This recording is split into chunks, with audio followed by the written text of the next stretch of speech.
नजर आ रहे हैं, मन्नू भाई रावत जी नजर आ रहे हैं, तो बहुत सारे लोग, हेमंत भाई नजर आ रहे हैं।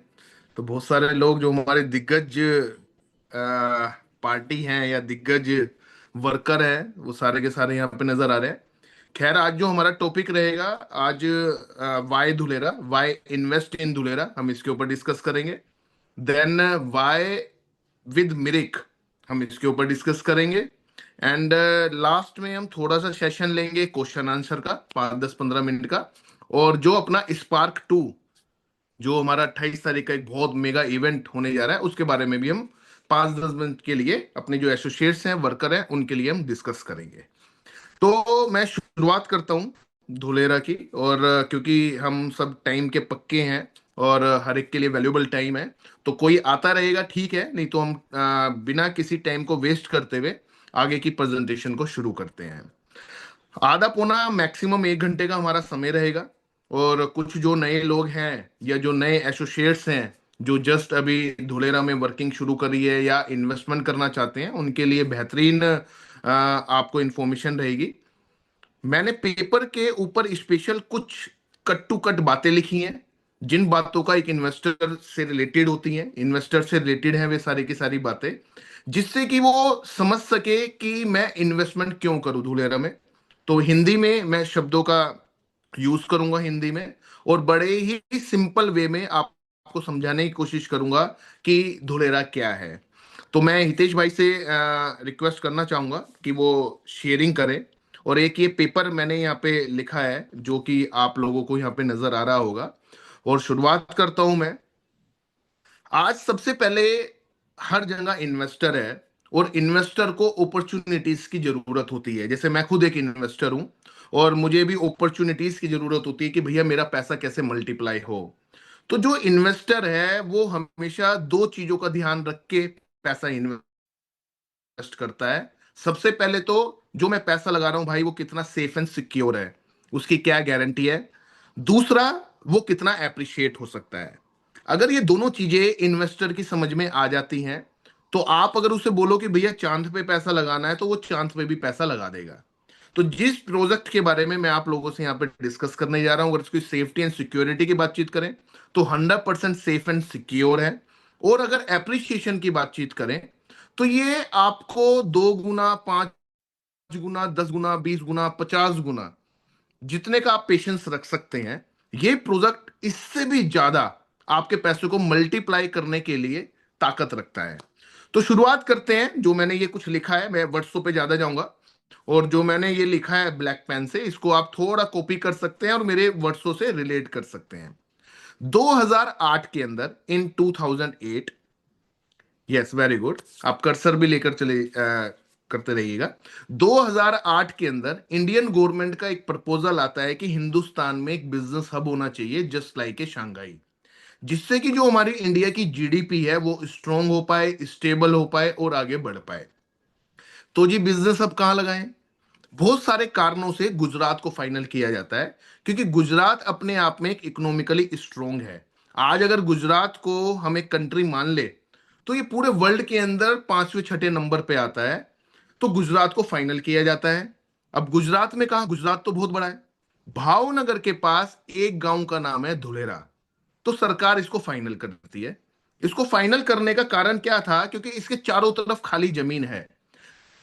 जहां तक भी आपकी नजर जाती है, वहां तक प्लेन जमीन आपको नजर आती है।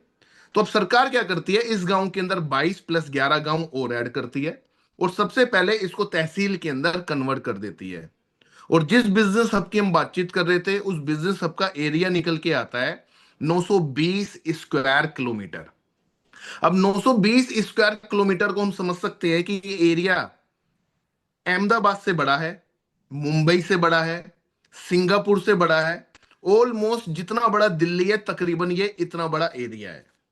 अब मेरा जो एक क्वेश्चन होता है इन्वेस्टर इन्वेस्टर के लिए, कि भैया अगर 200 गज का मकान भी हमारी आंखों के सामने बन रहा हो, तो बनने से बनने तक में रेट में फर्क आ जाता है। अगर दिल्ली जितना शहर हमारी आंखों के सामने बस रहा हो, जिसके अंदर हर रोड, हर ईंट आपकी आंखों के सामने लगाई जा रही है, उसको पूरा डेवलप किया जा रहा हो, तो हम समझ सकते हैं कि एक इन्वेस्टर के लिए कितनी बड़ी अपॉर्चुनिटी है। 2012 में इसको फाइनल किया गया और नाम दिया गया India first green field smart city. This is a name by government, ये सरकारी नाम है जो मैं आपके सामने ले रहा हूं, green field smart city. Green field का मतलब निकाला जो चीज जीरो से बनेगी, नई बनेगी, फ्रेश बनेगी, और ये हिंदुस्तान में पहली बार हो रहा है। तो आप खुद समझ सकते होंगे कि अगर पूरे हिंदुस्तान में कोई चीज पहली बार हो रही है तो वो कितना ज्यादा अप्रिशिएट करेगी भविष्य के अंदर। ग्रीन फील्ड स्मार्ट सिटी, इस ग्रीन फील्ड स्मार्ट सिटी में जो स्ट्रक्चर निकल कर आया 920 का डेवलपमेंट का, वो स्ट्रक्चर निकल के आया 422 स्क्वायर किलोमीटर का। यानी कि इस 920 में से जो डेवलप होना है, कंस्ट्रक्शन होनी है, वो 422 स्क्वायर किलोमीटर में होनी है। यानी कि जितना एरिया है उससे आधा ही बनना है। बाकी का जो तकरीबन 500 है ये ओपन एरिया है, for sports complex, for greenery, for universities, for school. High technology से इस शहर को बसाया जा रहा है। ये पूरा का पूरा शहर वायरलेस है, यानी कि दूर दूर तक तार आपको कहीं नजर नहीं आएंगी। तकरीबन 11 कनेक्शन जमीन के अंदर डाले जा रहे हैं, बिजली का, पानी का, नेट का, गैस का, वेस्ट वाटर का, क्योंकि सब कुछ अंडरग्राउंड है। तो जो रोड है वो डिगिंग फ्री है, कंस्ट्रक्शन फ्री है। सरकार ने एक रोड की जो लाइफ निर्धारित करी है, तकरीबन 300 साल की लाइफ निर्धारित करी है।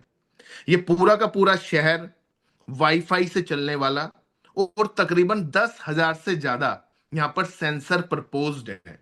आज आप देखते होंगे आपके और मेरी लाइफ में सेंसर का एक अलग रोल है। आज जो गाड़ियां चल रही हैं वो बिना ड्राइवर के चल रही हैं, क्योंकि उन्हें सेंसर संभाल रहा है। जितने भी बड़े बड़े काम हो रहे हैं वो सब सेंसर्स के थ्रू हो रहे हैं। तो ये इस सिटी के अंदर भी 10,000 से ज्यादा सेंसर प्रपोज्ड है। इस आईटी का जो टेंडर दिया गया है गवर्नमेंट ने, वो आईबीएम कंपनी, विप्रो कंपनी और सिस्को कंपनी को दिया गया है। अब मेन काम शुरू हुआ 2016 से, जब सरकार ने धुलेरा को प्रमोट करना शुरू करा नेशनली और इंटरनेशनली, कि भैया आप आओ, इंडस्ट्री लगाओ, हम आपको बिजली पानी देंगे, सस्ती जमीनें देंगे। 70% तक की सब्सिडी निकाली, सिंगल विंडो क्लियरेंस निकाली।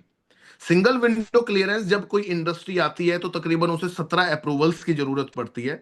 तो सिंगल विंडो क्लियरेंस, आपको कहीं नहीं जाना, सिंगल विंडो सब क्लियरेंस यहां मिल जाएगी। प्लग एंड प्ले कंसेप्ट निकाला कि इंफ्रास्ट्रक्चर हमारा है, डेवलपमेंट हमारी है, पोजीशन हमारी है, आपको आना है, प्लग लगाना है और काम शुरू करना है। तो जब ये फैसिलिटीज दी गई तो करते करते नेशनली और इंटरनेशनली तकरीबन 450 से ज्यादा कंपनियों ने गुजरात गवर्नमेंट के साथ एमओयू किया धुलेरा को लेकर। आज के टाइम में अगर आप और शहरों को देखें, जैसे मैं जमशेदपुर को देखता हूं, तो मात्र एक प्रोजेक्ट से जमशेदपुर जमशेदपुर बना। अगर मैं बैंगलोर और पूना को देखता हूं, मात्र सिर्फ एक आईटी इंडस्ट्री की वजह से बैंगलोर नेक्स्ट लेवल पे पहुंच गया। तो यहां पे तो हम 450 से ज्यादा कंपनियों के बारे में बातचीत कर रहे हैं। तो हम समझ सकते हैं कि आने वाले टाइम में ये कितना बड़ा एप्रिसिएशन हमें देगा। तो सबसे पहले यहां पे लगाया गया सोलर प्लांट, क्योंकि सोलर प्लांट इको फ्रेंडली होता है, पोल्यूशन फ्री होता है। 4,400 मेगावाट का सोलर प्लांट फाइनल किया गया।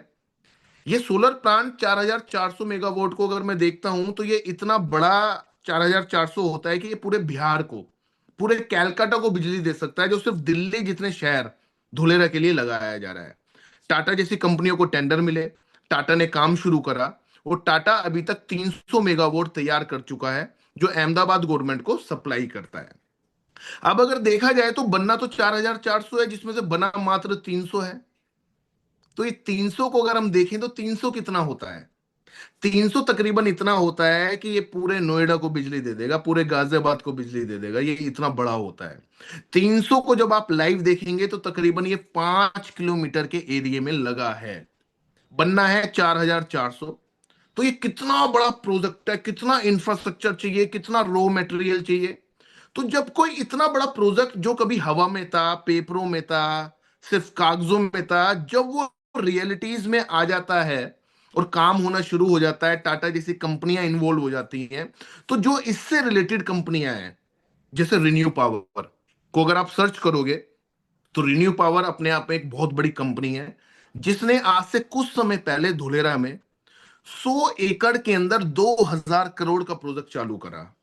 सुजलोन को आप देख सकते हैं, टोरंट को आप देख सकते हैं, ये सिंगल प्रोजेक्ट 25,000 करोड़ का है जो हमारा सोलर प्लांट है।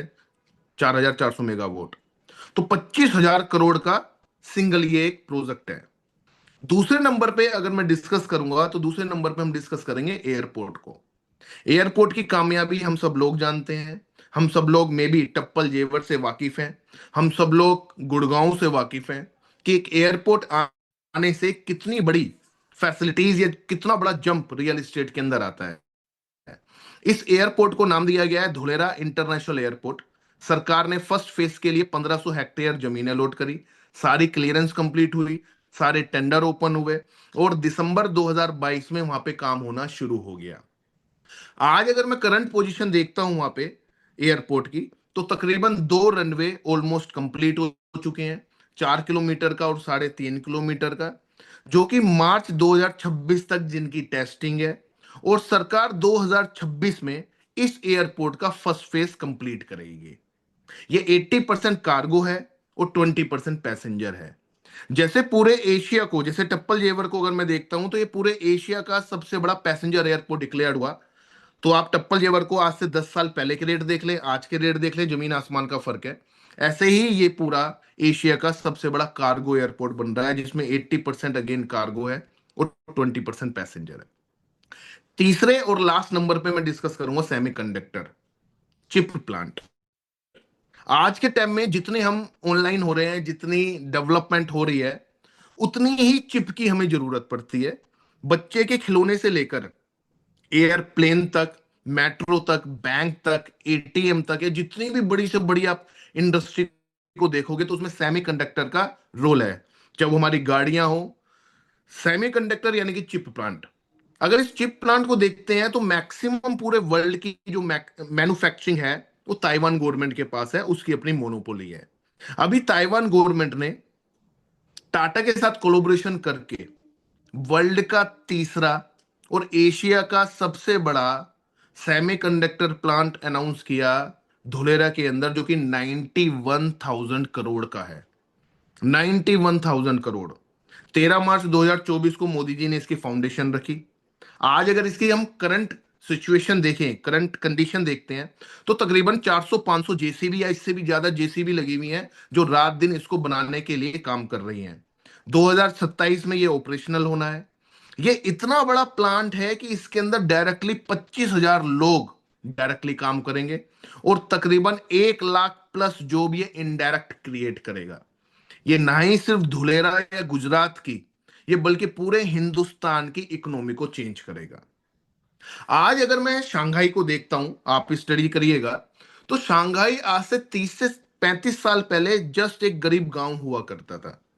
लेकिन आज अगर शंघाई को देखते हैं तो ये चाइना को सबसे ज्यादा जीडीपी देने वाला सबसे बड़ा बिजनेस हब है। अगर मैं शंघाई की एरिया को देखता हूं, तो जितने में हमारा धुलेरा बन रहा है 920 स्क्वायर किलोमीटर में, इतने में 6 शंघाई बनते हैं। 10 से 15 लाख जॉब आनी है यहाँ पे, 1.5 से 2 करोड़ लोग आने हैं यहाँ पे। गुजरात गवर्नमेंट ने इसके ऊपर एक स्लोगन बनाया है, गुजरात में नया गुजरात। यानी कि पूरा एंटायर जितना टर्नओवर गुजरात में होता है, मोर देन 40% ऑफ इंडिया, उतना अकेला टर्नओवर आने वाले समय के अंदर धुलेरा के अंदर हो रहा होगा। जैसे आज चाइना को रिप्रेजेंट करता है शंघाई, चाइना का नाम आता है तो शंघाई का नाम आता ही आता है, वैसे ही आने वाले समय के अंदर इंडिया को रिप्रेजेंट करेगा धुलेरा। धुलेरा इंडिया की आन बान शान बन रही है, इंडिया की नाक बन रही है।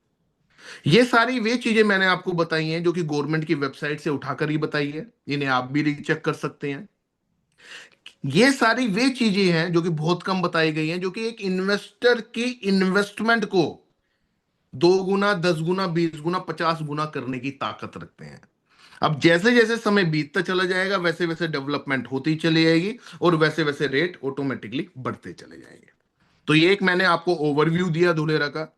और इसको आप बारीकी से जानने के लिए गूगल, यूट्यूब या गवर्नमेंट की जो वेबसाइट्स हैं, dhulera.gujarat.gov.in, इसके बारे में आपको बता दिया जाएगा। इस वेबसाइट पे भी आप धुलेरा की पूरी जानकारी ले सकते हैं।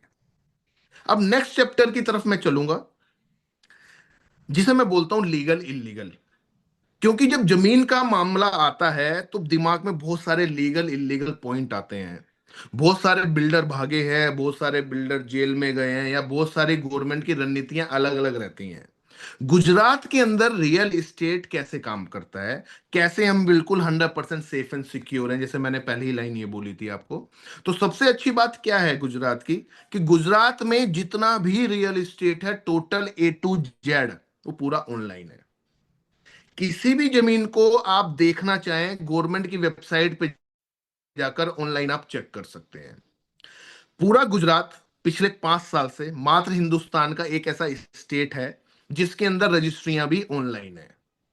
यानी कि आप बायर को गुजरात नहीं जाना रजिस्ट्री के लिए, सरकार की तरफ से रजिस्ट्री जब आपकी फॉर्मेलिटी पूरी हो जाती है तो आपके घर पे आती है। ऐसा होने से क्या हुआ, जितना भी रजिस्ट्री से रिलेटेड स्कैम होता था, जैसे हम आज भी टीवी में देखते हैं, पुरानी फिल्मों में देखते हैं, सिर्फ कागज ही सब कुछ होते थे। अब उस कागज पे किसी ने धोखे से साइन करा लिया, अंगूठा लगा लिया, तो कल तो वो मालिक थे, आज हम मालिक हो गए। ऑनलाइन रजिस्ट्री होने से क्या हुआ, एक रजिस्ट्री आपके पास आई है, एक रजिस्ट्री सरकार के पैनल पे दर्ज है, ब्लॉकचेन टेक्नोलॉजी के अंदर दर्ज है। सेलर को जाना कंपलसरी है। अब जो आपके पास रजिस्ट्री आई है वो जल जाए, फट जाए, चोरी हो जाए, उसे जाली बनवा लिया जाए, तो भी क्या होगा, तो भी कोई फर्क नहीं पड़ेगा, क्योंकि गवर्नमेंट की नजरों में सेलर कौन है, आप, जिसने बाय करी थी। तो इससे क्या हुआ, रजिस्ट्री से रिलेटेड जितना स्कैम होता था वो सारा जीरो हो गया। इससे भी बड़ी बात जो गुजरात में मुझे अच्छी लगती है, आज के टाइम में क्या होता है, जैसे मैं दिल्ली एनसीआर में हूं, तो बहुत सारे स्कैम्स चीजें हमने देखी हैं और आज भी देखते हैं रियल एस्टेट के रिगार्डिंग। तो हमें बड़ा अचंभा हुआ कि यार गुजरात के अंदर ऐसी चीजें हैं। आज दिल्ली एनसीआर में आप जब किसी बिल्डर के नाम कोई कंप्लेंट करवाते हैं, तो देखते हैं कि जमीन से रिलेटेड जो केस है वो 5 साल, 10 साल, 20-20, 50-50 साल तक चल रहे हैं। यानी कि कोई सुनवाई ही नहीं है, कब्जा अलग हो रखे हैं। तो गुजरात में लगता है लैंड ग्रैबिंग एक्ट, इसको आप जरूर गूगल करिएगा।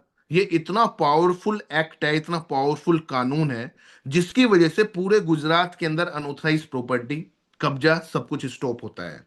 लैंड ग्रैबिंग एक्ट क्या बोलता है कि अगर जमीन से रिलेटेड कोई भी केस है तो गवर्नमेंट एट एनी कॉस्ट उसे 6 महीने में सोल्व करती है, और जो कल्प्रिट है, दोनों में से एक कल्प्रिट होगा, सीधा उसे 10 से 14 साल की कारावास देती है।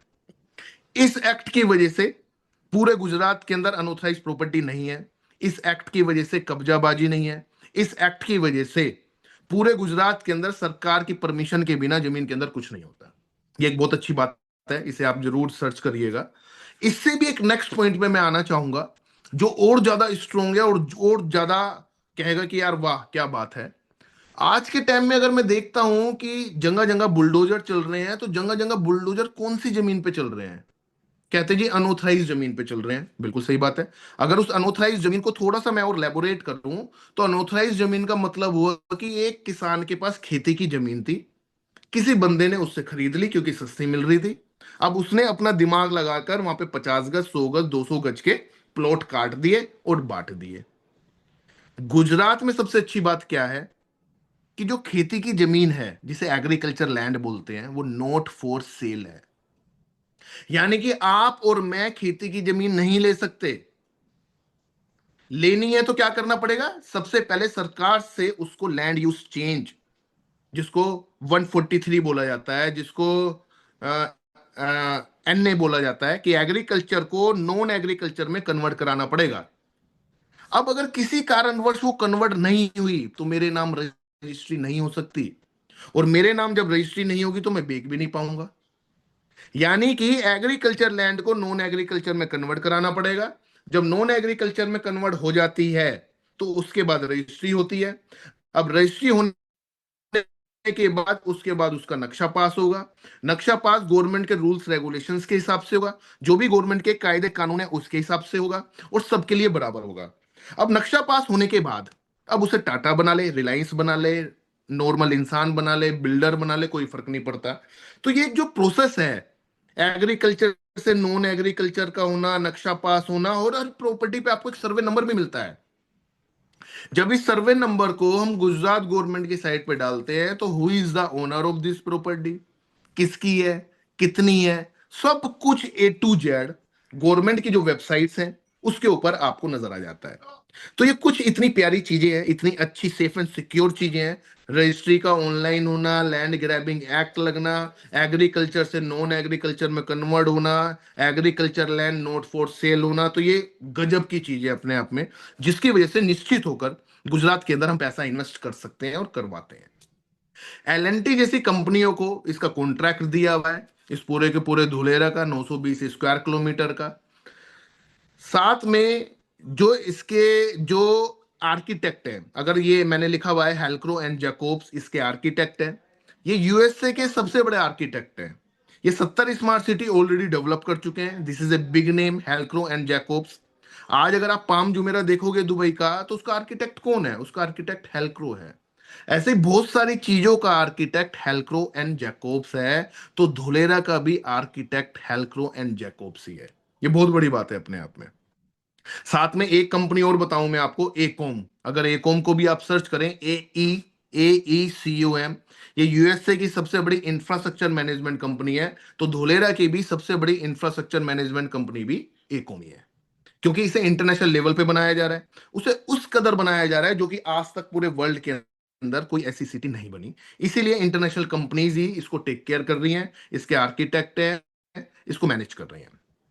अब सिर्फ यहां पे एक चीज बचती है, जो बचता है पॉलिटिकल इशू। आज हमारे हिंदुस्तान के अंदर जिस स्टेट में जिसकी सरकार है, उसी की लाठी है, उसी के रूल्स रेगुलेशंस है। आपको मे भी पता हो, टाटा नैनो का प्रोजेक्ट लगा था वेस्ट बंगाल में। बिकॉज ऑफ पॉलिटिकल इशू आपस में नहीं बनती, सरकार अलग अलग है, तो प्रोजेक्ट लगने के बाद टाटा को वहां से हटना पड़ा। यूपी में रिलायंस के पेट्रोल पंप नहीं चल पाए बिकॉज ऑफ पॉलिटिकल इशू। तो जितनी भी बाहर की कंपनियां हैं, वो कभी भी आपकी सरकार को पैसा नहीं देना चाहती और ना ही देती। क्योंकि आज अगर मैंने सरकार को 10, 20, 50 हजार करोड़ रुपए दे दिया, आज सरकार है, कल होना हो, 2 साल के बाद होना हो, 5 साल के बाद होना हो, वो आपके देश को पैसा देना चाहती है। इसलिए आपने देखा होगा, इस देश पे इतना कर्जा, इस देश पे इतना कर्जा, कभी भी हमने नहीं सुना कि इस सरकार पे इतना कर्जा। तो आपको जब आपके देश को जब वो पैसा देती हैं, तो जो इंटरनेशनल लॉ है, इंटरनेशनल एक्ट हैं, उनके द्वारा पैसा दिया जाता है। तो हमारे धुलेरा में भी एक इंटरनेशनल एक्ट लगता है, जिसको बोलते हैं SIR। जब भी आप धुलेरा को पढ़ोगे, समझोगे, देखोगे, तो आपको धुलेरा सर लिखा हुआ आएगा, DSIR लिखा हुआ आएगा। तो ये SIR है, स्पेशल इन्वेस्टमेंट रीजन। ये एक्ट है, ये कानून है हमारे हिंदुस्तान के अंदर। ये 2009 में पार्लियामेंट में, संसद में पास हुआ है, और 2016-17 में इसको लागू किया गया है धुलेरा पर। ये इंटरनेशनल कानून है, तो ये हांगकांग में लगता है, ये शंघाई चाइना में लगता है, और हिंदुस्तान में ये धुलेरा पे लगता है। ये एक्ट लगने से क्या होता है, पूरा का पूरा धुलेरा पॉलिटिकल इशू से बाहर आ जाता है, वापस आ जाता है। सिक्योरिटी बढ़ा देता है, चार चांद लगा देता है। इसी की वजह से ही इतने सारे इंटरनेशनल हब, इतनी सारी इंटरनेशनल कंपनियां हमारे हिंदुस्तान में धुलेरा में आ पा रही हैं। तो ये बड़ा सिक्योर और बड़ा अच्छा ही एक्ट है। तो ये सारी चीजें मैंने आज आपसे डिस्कस करी तकरीबन 25 मिनट के दौरान, जिसके अंदर आपको धुलेरा, जिसके अंदर लीगल इलीगल के कुछ पॉइंट, जिसके अंदर SIR के कुछ पॉइंट बताए। इससे नेक्स्ट अब मैं चलना चाहूंगा हु वी आर, कि हम कौन है, और हम आपको यहाँ पे क्या प्रपोजल देने जा रहे हैं, हम कैसे काम करते हैं, हमारा बैकग्राउंड क्या है, और आपके लिए क्या यहाँ पे अपॉर्चुनिटी है। तो मैं चाहूंगा हितेश जी से जो नेक्स्ट पेज है वो यहाँ पर लाया जाए। हमारी जो फर्म है, जो हमारी कंपनी है, इसका नाम है Mirik Infratech private limited, MIRRIKH। Mirik एक अर्बन वर्ड है। मिरिक का मतलब है मंगल ग्रह।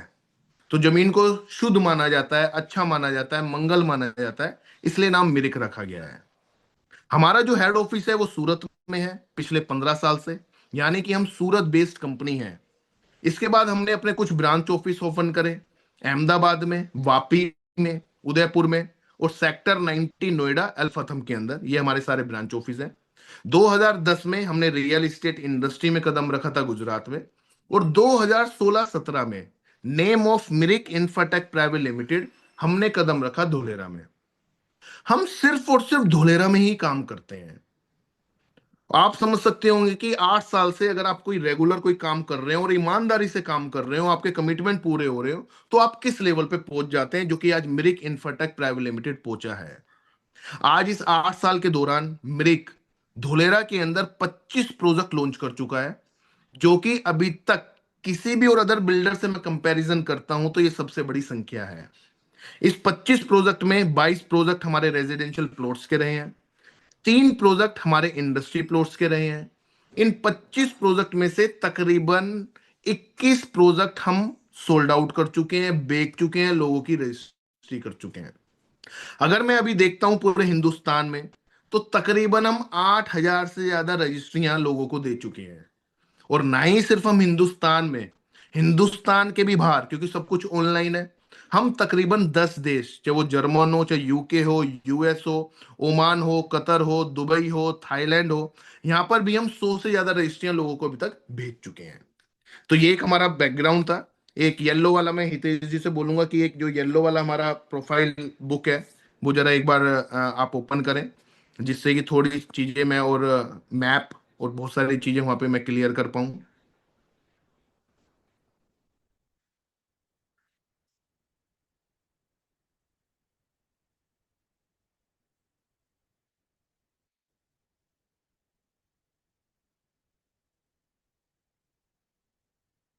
ये हमारी एक प्रोफाइल बुक है, जो आपको पीडीएफ के माध्यम से आपको व्हाट्सएप पे मिल जाएगी, जिनके भी थ्रू आप आए हैं।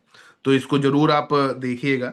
ये हमारी एक प्रोफाइल बुक है, जिसके अंदर पूरा हमारा 15 साल का इतिहास, लेफ्ट में जो आप देख रहे हैं ये देख सकते हैं।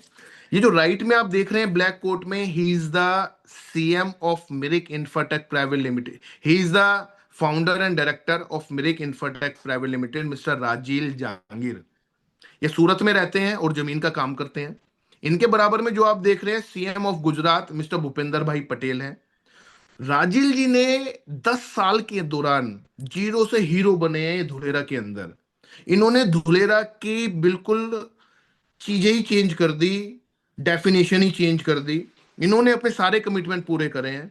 इस वजह से इनके बहुत सारे न्यूज चैनल्स के अंदर, न्यूज़पेपर के अंदर रिगार्डिंग धुलेरा इंटरव्यू आते रहते हैं। जैसा आप ये देख रहे हैं, पीडीएफ आपको मिल जाएगी।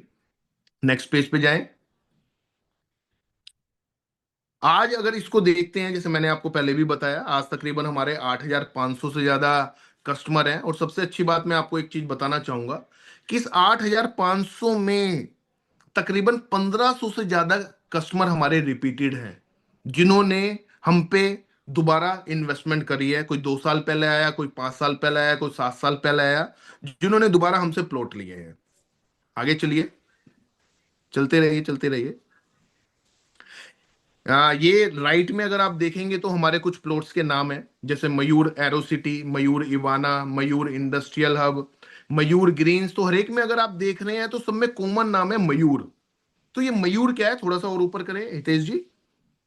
तो मयूर थोड़ा इसको ऊपर करिए, आगे बढ़िए। अगर मयूर क्या है, ये मयूर पीकॉक है। अगर आप ये देखेंगे जैसे मयूर इंडस्ट्रियल हब, तो ये पीकॉक बना हुआ है। तो ये मोर, ये हमारा ट्रेडमार्क है, ये लिस्टेड है, रजिस्टर्ड है। जो भी काम हम करते हैं, जो भी प्रोजेक्ट हम लॉन्च करते हैं, सब वो मयूर के नाम से ही करते हैं। नेक्स्ट मैप, मैप पे आ जाइए। मैप को थोड़ा मिनिमाइज कर दीजिए अभी आप, मैं जितना हो पाए।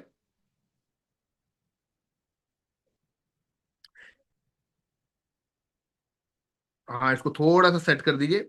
ये धोलेरा का मैप है, जो कि हमने गवर्नमेंट की वेबसाइट से लिया है, और ये हर जगह अवेलेबल है गूगल पे। धोलेरा भावनगर के पास पड़ता है। धोलेरा जाने के लिए अभी पहले हमें अहमदाबाद जाना पड़ता है। वहां से 100 किलोमीटर दूर, तकरीबन 2 घंटे में हम बड़े प्यार से धोलेरा पहुंच जाते हैं।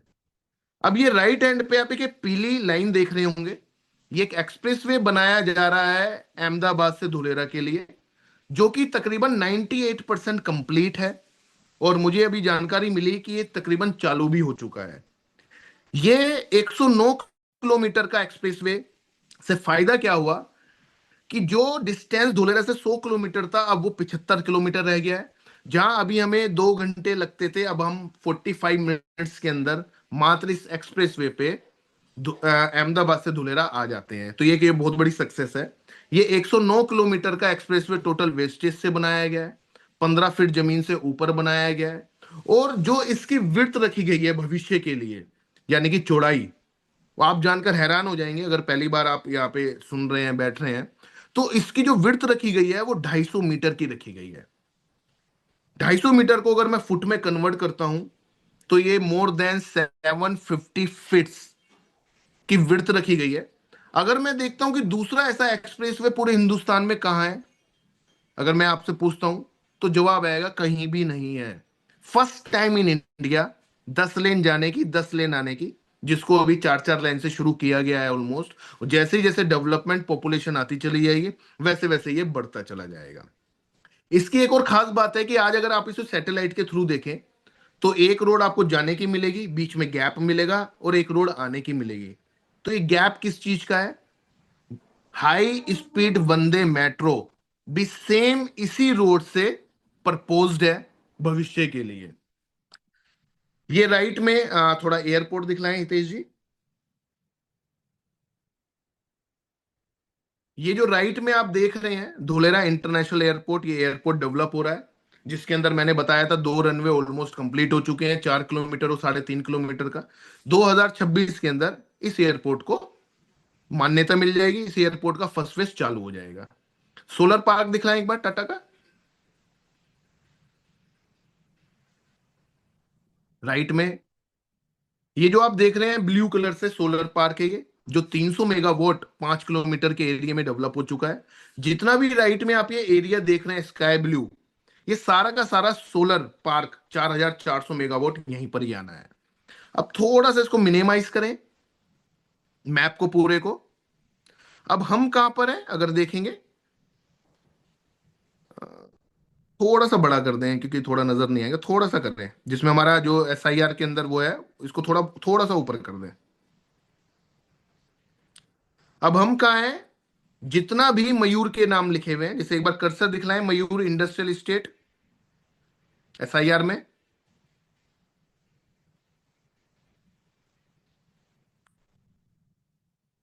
अ, चलिए मैं आपको थोड़ा सा मुंह जबानी बता देता हूँ। हम मयूर इंडस्ट्रियल एस्टेट हमारा SIR के अंदर प्रोजेक्ट है।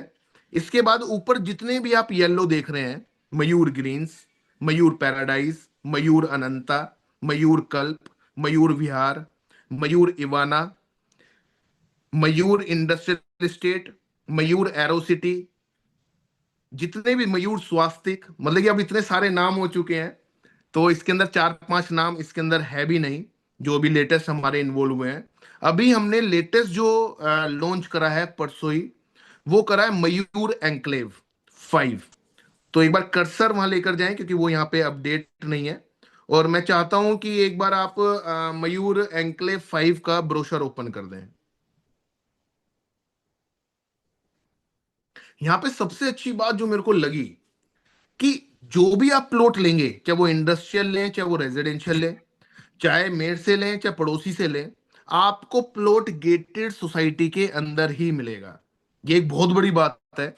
एक सोसाइटी को हम फील कर सकते हैं कि there is no any open plot. Plot सिर्फ और सिर्फ चाहे वो रेजिडेंशियल हो चाहे इंडस्ट्रियल हो, गेटेड सोसाइटी के अंदर है।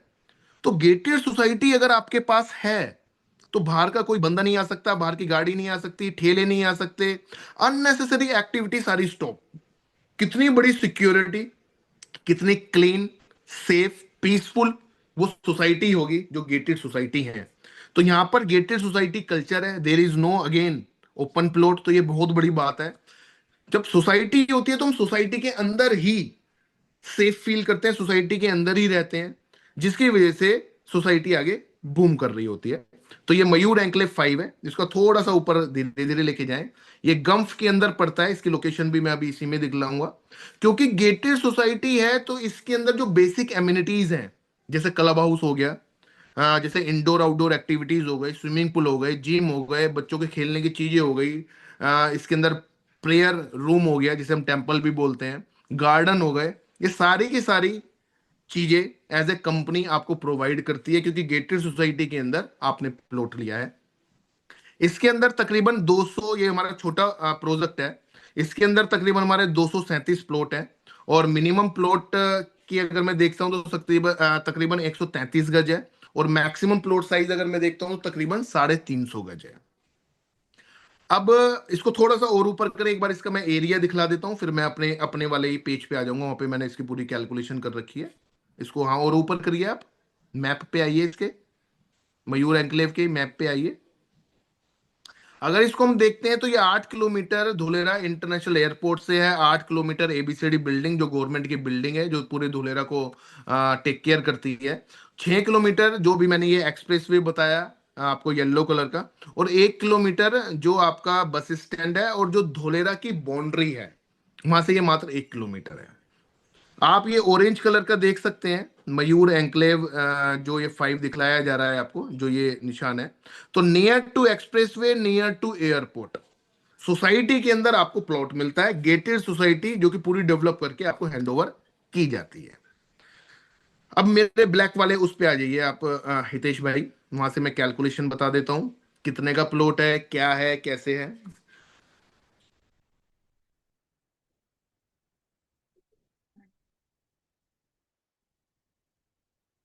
सेकंड वाला पेज ही था।